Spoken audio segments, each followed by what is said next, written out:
លោកស្រីទូរទស្សនិកជនជាទីគោរពនៅពេលនេះពីវិមានមិត្តភាពដែលជាមជ្ឈមណ្ឌលផ្ដល់ព័ត៌មាននៃកិច្ចប្រជុំកម្ពុជាអាស៊ានលើកទី21ឯកឧត្តមកៅកំហួនរដ្ឋលេខាធិការក្រសួងការបរទេសនិងសហប្រតិបត្តិការអន្តរជាតិឯកឧត្តមបានផ្ដល់ជូននៅសន្និសីទសារព័ត៌មានជូនដល់អ្នកសារព័ត៌មានជាតិនិងអន្តរជាតិស្ដីពីការបូកសរុបលទ្ធផលនៃកិច្ចប្រជុំកម្ពុជាអាស៊ានលើកទី21ដែលបានដំណើរការនៅក្នុងថ្ងៃទី18ខែវិច្ឆិកាឆ្នាំ2012នេះដូច្នេះសូមអញ្ជើញទូរទស្សនិកជនទស្សនានៅសន្និសីទសារព័ត៌មាននេះដូចតទៅលោកលោកស្រីទាំងអស់ដែលជាតំណាងឲ្យខាងផ្សាត់ព័ត៌មានជាតិនិងអន្តរជាតិថ្ងៃនេះខ្ញុំសូម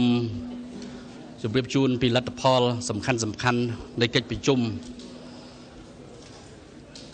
ប្រជុំកម្ពុជាអាស៊ានលើកទី21ដែលចែកចេញជា3ផ្នែកជាសម័យប្រជុំពេញអង្គជាកិច្ចប្រជុំរវាងប្រមុខរដ្ឋាភិបាលអាស៊ានជាមួយអ្នកដឹកនាំធុរកិច្ចអាស៊ាននិងកិច្ចប្រជុំចង្អៀតរបស់ប្រមុខរដ្ឋាភិបាលអាស៊ានជាលទ្ធផលនៃកិច្ចប្រជុំពេញអង្គយើងឃើញហើយប្រមុខរដ្ឋាភិបាលអាស៊ានបានអនុម័តទៅលើសេចក្តីថ្លែងការណ៍សិទ្ធិមនុស្សអាស៊ានហើយនៅថ្ងៃអាស៊ាននេះប្រមុខរដ្ឋាភិបាលអាស៊ានក៏បានចុះហត្ថលេខាទៅលើសេចក្តីប្រកាសទីក្រុងភ្នំពេញនៃការអនុម័តសេចក្តីថ្លែងការណ៍របស់អាស៊ានស្តីពីសិទ្ធិមនុស្សតឡៃទៀតប្រមុខរដ្ឋាភិបាលអាស៊ានបានកំណត់យកថ្ងៃទី31ខែធ្នូឆ្នាំ2015ជាពេលវេលាដែលកំណត់នៃការយកការអនុវត្តនៃសហគមន៍អាស៊ានបាទដល់ឡៃទៀតប្រមុខរដ្ឋាភិបាលអាស៊ានបានអនុម័តទៅលើការតែងតាំងបេក្ខភាពថ្មីអគ្គលេខាធិការអាស៊ានសម្រាប់អាណត្តិ2013-2017ក្រោយពីអាយដាមសរិនព្រឹទ្ធសវណ្ណអគ្គលេខាធិការអាស៊ានបច្ចុប្បន្ននេះនឹងចប់អាណត្តិនៅថ្ងៃទី31ខែ12ឆ្នាំ2012នេះតឡៃទៀតប្រមុខរដ្ឋាភិបាលអាស៊ានក៏បានអនុម័តទៅលើសេចក្តីថ្លែងការណ៍រួមអំពីការបង្កើតមជ្ឈមណ្ឌលកម្ចាត់មីនអាស៊ានបាទជាឯកសារសំខាន់មួយជាគំនិតផ្ដើមរបស់ប្រទេសកម្ពុជាក្នុងនាមជាប្រធានអាស៊ានសម្រាប់ឆ្នាំ2012នេះតឡៃទៀតអង្គប្រជុំក៏បានពិភាក្សាអំពីការប្រព្រឹត្តទៅនៃកិច្ចប្រជុំវិហារកិច្ចសន្ទនាអាស៊ានជាសកលដែលជាកណ្ដួលផ្ដើមថ្មីរបស់អាស៊ានដែលគ្រូនឹងចាប់ដើមជំហានទី1នៅថ្ងៃទី20ព្រឹកថ្ងៃទី20នេះបាទនេះជាសមិទ្ធផលសំខាន់ខ្លះនៃកិច្ចប្រជុំពេញអង្គរបស់ប្រមុខរដ្ឋាភិបាលអាស៊ាននៃកិច្ចប្រជុំកម្ពុជាអាស៊ានលើកទី21រីឯជំនួបរវាងប្រមុខរដ្ឋាភិបាលអាស៊ានជាមួយអ្នកដឹកនាំធុរកិច្ចការពិភាក្សាបានផ្ដោតទៅលើអនុសាសន៍នៃការស្រាវជ្រាវដោយសាកលវិទ្យាល័យដោយសាលាលីខ្វាន់យូនៃសាកលវិទ្យាល័យជាតិប្រទេសសិង្ហបុរីហើយនៅក្នុងអនុសាសន៍នោះគឺធ្វើយ៉ាងណាការជំរុញឲ្យអាស៊ាននេះមានការប្រកួតប្រជែងនៅលើវិស័យសេដ្ឋកិច្ចបាទដល់នោះទៀតបន្តពីនោះទៅគឺថាប្រមុខរដ្ឋាភិបាលអាស៊ានបានចាត់ឲ្យរដ្ឋមន្ត្រីពាក់ព័ន្ធសិក្សាអនុសាសន៍ដែលបានដាក់ជូនទៅប្រមុខរដ្ឋាភិបាលដោយអ្នកដឹកនាំធុរកិច្ចអាស៊ាននេះបាទថ្ងៃអាស៊ាននេះដែលមុននេះ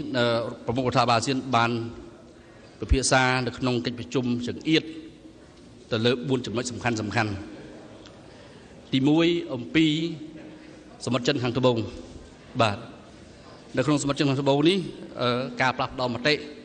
ប្រមុខរដ្ឋាភិបាលអាស៊ានបានឯកភាពគ្នាទាំងស្រុងមិនធ្វើ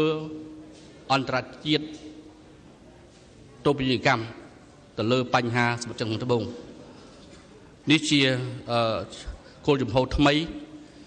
ដែលប្រមុខរដ្ឋាភិបាលអាស៊ានបានសម្រេចយកទៅពេលនេះបាទហើយនឹងបន្តការអនុវត្ត DOC ឲ្យពេញលេញដោយមានប្រសិទ្ធភាពបាទ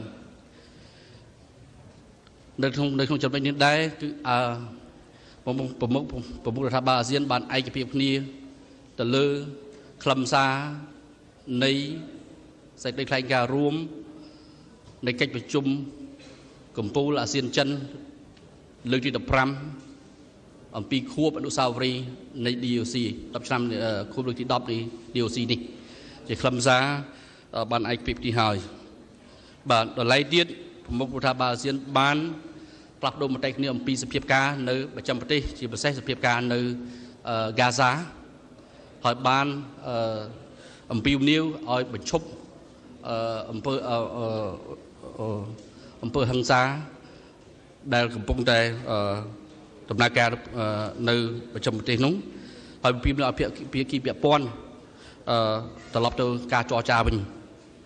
បាទតម្លៃទៀតប្រមុខរដ្ឋាភិបាលអាស៊ានក៏បានលើកអំពីសភាពការនៅរដ្ឋរ៉ាខិននៅប្រទេសមីយ៉ាន់ម៉ាហើយក៏បានគ្រប់គ្រងវិធានការផ្សេងដែលរដ្ឋាភិបាលមីយ៉ាន់ម៉ាកំពុងតែមានការអនុវត្តបច្ចុប្បន្ននេះហើយក៏ជំរុញឲ្យមានការសម្រុះសម្រួលទៅលើសភាពការនៅរ៉ាខិននៅរដ្ឋរ៉ាខិននឹងដែរបាទតម្លៃទៀតទាក់ទងនឹងឧបទ្វីបកូរ៉េប្រមុខរដ្ឋាភិបាលអាស៊ានក៏បានផ្លាស់ប្ដូរយោបល់គ្នាក៏បានអំពាវនាវឲ្យភាគីពាក់ព័ន្ធទាំង6ហ្នឹងធ្វើយ៉ាងណាបន្តការចរចាឡើងវិញឲ្យបានឆាប់ហើយតម្លៃទៀតគឺឲ្យភាគីពាក់ព័ន្ធគោរពនៃសេចក្តីប្រកាសរបស់ក្រុមប្រឹក្សាសន្តិសុខនៃអង្គការសហភាពទាំងអស់បាទនេះជាខ្លឹមសាររួមនៃជាសមិទ្ធផលកិច្ចប្រជុំពេញមួយថ្ងៃនេះរបស់ប្រមុខរដ្ឋាភិបាលអាស៊ាននៃកិច្ចប្រជុំកំពូលអាស៊ានលើកទី21បាទដែលបានបញ្ចប់ទៅមុននេះបាទ Let me brief you on the outcomes of the 21st ASEAN Summit, which of course the ASEAN leaders met since this morning in 3 separate sessions. First, they began with the plenary session this morning, followed by the meeting between the ASEAN leaders and of course the heads of the business of ASEAN, what we call the ASEAN Business Advisory Council, and followed by the retreat session, which is just concluded a little bit earlier. During the plenary session, the ASEAN leaders adopted the ASEAN Human Rights Declaration, and they also signed the Phnom Penh Statement on the adoption of the ASEAN Human Rights Declaration. At the same time, ASEAN leaders already decided to take the deadline of December 31st, 2015 as deadline for the realization of the ASEAN community building. So this is when the ASEAN community building will start. And also they endorsed the new Secretary General of ASEAN for the new 5-year period that will start January 1st, 2013 until December 31st, 2017. The new Secretary General will assume the position after the current Secretary General, Exercise Prince Van, will end his term by the end of this year. At the same time, the ASEAN leaders adopted the the joint statement on the establishment of the ASEAN Regional Mine Action Center. This is something that have been working for some time now, and they agreed that ASEAN will establish this regional mine action center. At the same time, they review the order proceedings on the ASEAN Global Dialogue, which is the first initiative, which is the inaugural meeting will take place on November 20th. And this is a new initiative of ASEAN. It's a new high-level forum which ASEAN leaders and the other leaders of the East Asia Summit will engage with the heads of the international financial institutions and organizations. During the meeting between ABAC and the ASEAN leaders,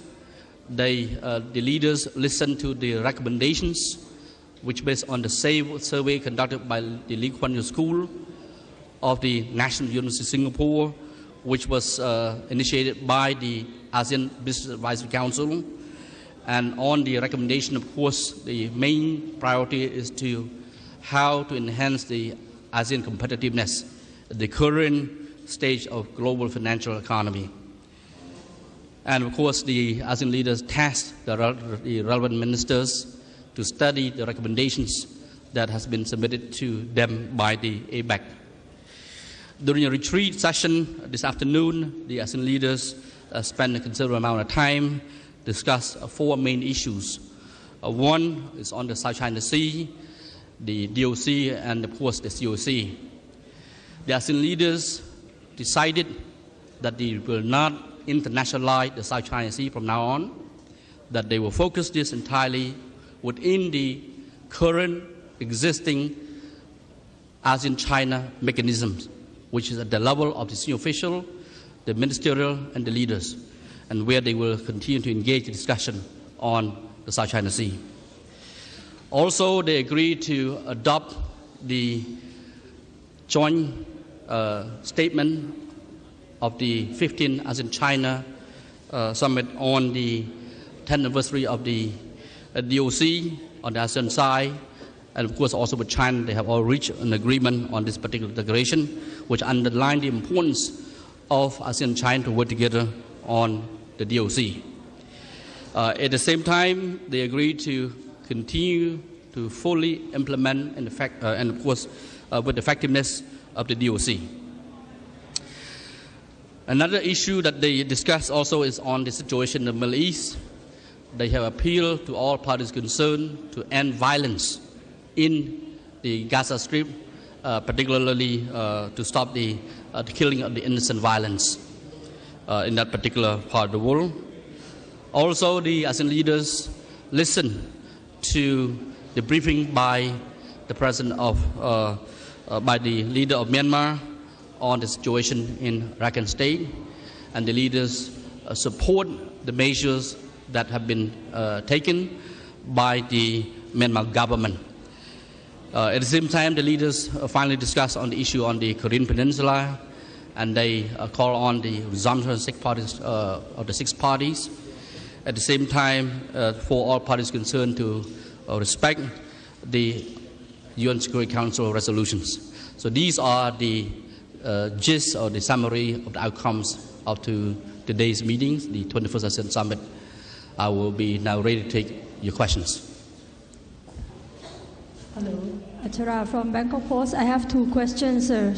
First, the signing of the declarations already finished, but we have yet to get the document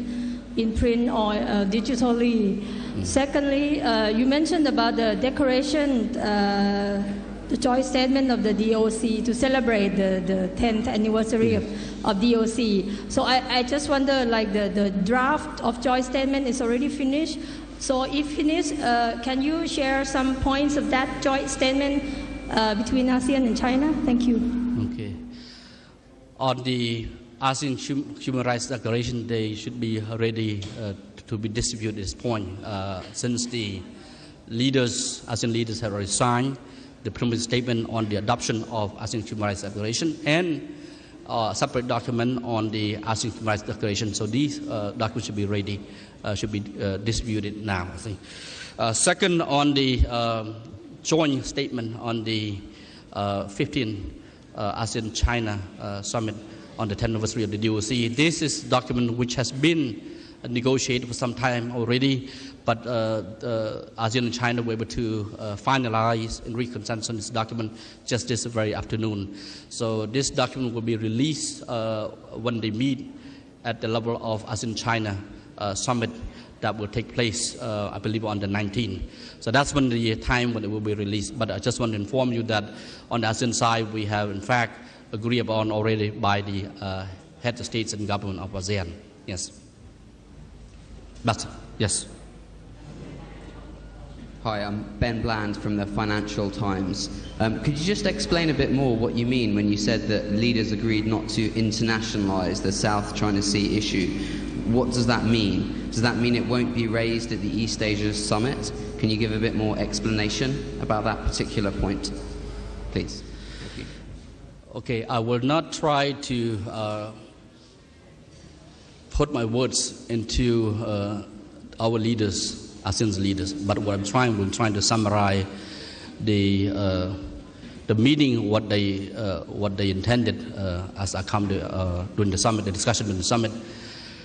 It means that they will take up this matter during their regular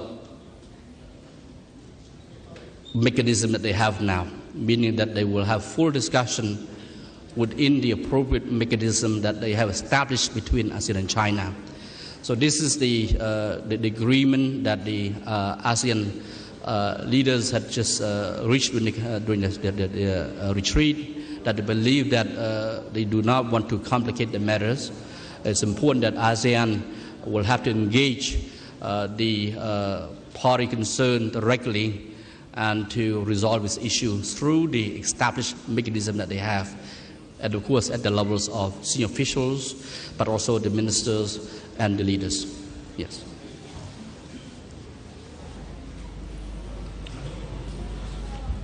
Can I take someone else beside, if you don't mind, maybe someone else? If nobody else, may I ask about AEC? Okay, yes, okay. Nobody else asks. The implementation of the AEC, which was supposed to be starting in the 1st January 2015, has been sort of go to 31st December 2015. So what is the explanation of this? Thank you. Well, there were discussions before whether the ASEAN community will begin on January 1st, 2015, or will be in the middle of 2015, or maybe on the founding day of August 8th of 2015. I think today the ASEAN leaders took the opportunity to discuss and clarify this issue, that the actual date that they meant is December 31st, 2015. Okay? Yes.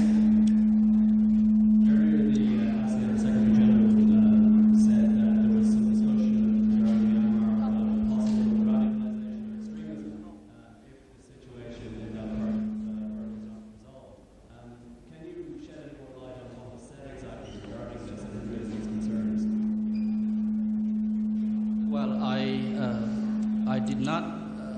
hear the briefing by the leader of Myanmar on the details, but what he said during the retreat, that the situation is improving and that Myanmar government will work closely with the international community on this particular issue, and in fact that they have already arranged the UN and ASEAN and other parties already to visit the place, the Rakhine State, so that they have undertaken certain measures to address the situation there. And of course, the ASEAN leaders expressed their full support of the Myanmar government's undertaking. So this is quite transparent according to what has been briefed to the ASEAN leaders by Myanmar leaders. All right. Well, thank you very much. This concludes my press conference.